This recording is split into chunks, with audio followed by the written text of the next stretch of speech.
Šitai skaitykit. Dažniausiai šis ženklas yra naudojamas prekybos aikštelėse prie paslaugų teikiančių įstatų ženklų pažymėtose vietose. Palikus savo automobilį svarbu nepamiršti nurodyti atvykimo laiko, užrašyti ant lapelio ir palikti automobilio salone gerai matomoje vietoje už priekinio stiklo arba naudoti specialų laikrodį.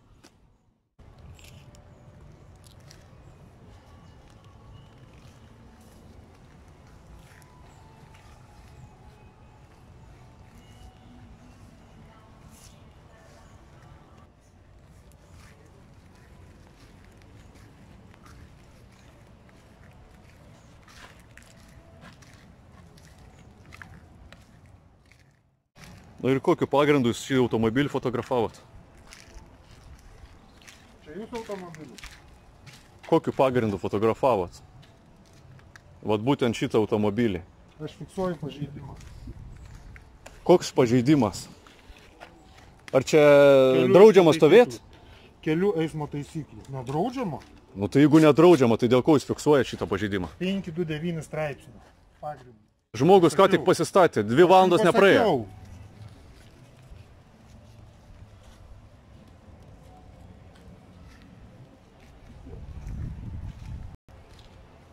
O kodėl šaunų nefotografuojat? Šaunų, va čia, langai irgi yra, matos. Prašau, žmogus yra nurodas laiką. Tokių pretenzijų nėra. Aišku? Tai reiškia, jau ne kartą baudė turbūt. Tikriausiai.